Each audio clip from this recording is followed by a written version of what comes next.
कि बाबा हम दीन दुखी छी, बाबा जग से हम ठुकरायल छी, अहाँ के दरबार में हम आयल छी बाबा, हमर कष्ट के अहाँ निवारण करियो। अहाँ नहीं सुनबे महादेव तो के सुनते। भक्त बाबा से कहे छे के सुनते संसार में बाबा, के सुनते संसार में,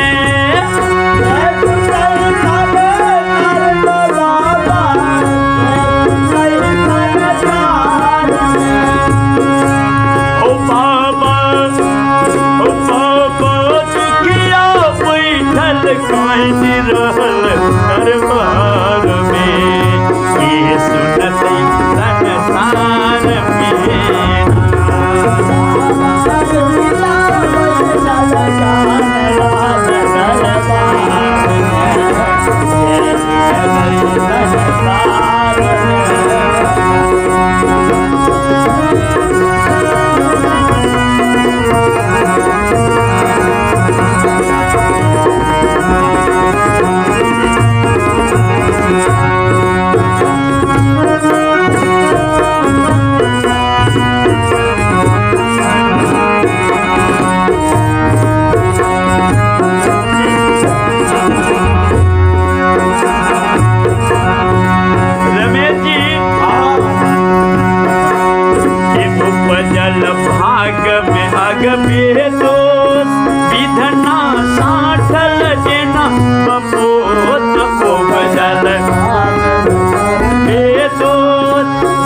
जीवन भर उपहार में।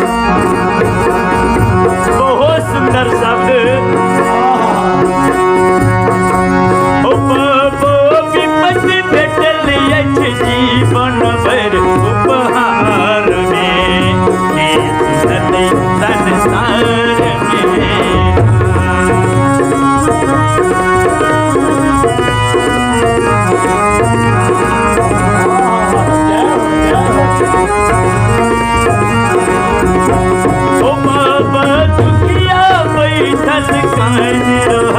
दरबार में ये सुनते संसार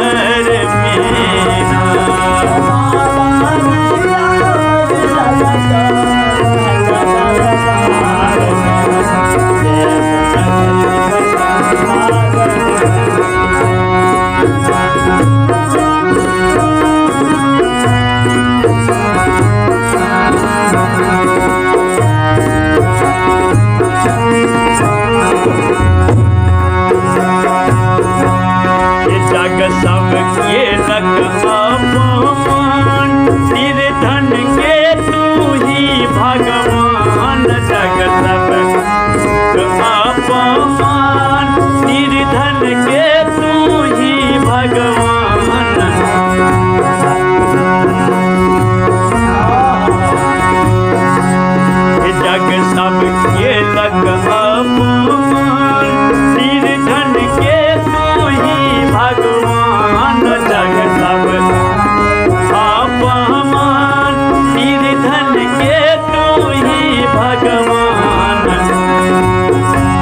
ये जग सबके लग अपमान निर्धन ये तुम ही भगवान।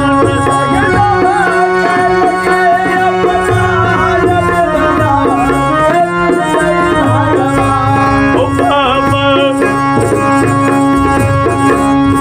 बाबा निर्बल भेलो कष्ट दिलो आहार में। आए हो महादेव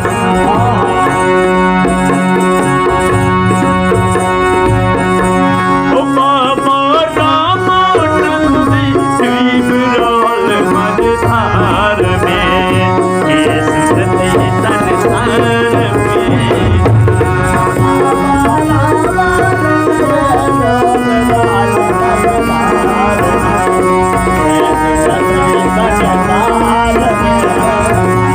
ओ बाबा दुखिया पैसा कहन रहल दरबार में ये सुरति संसार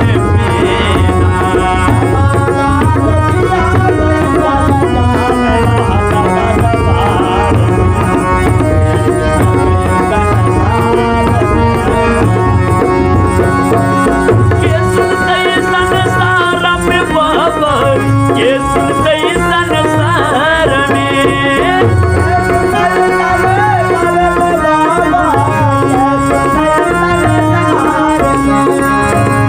ओ बाबा दुखिया बैठल कहन रहल दरबार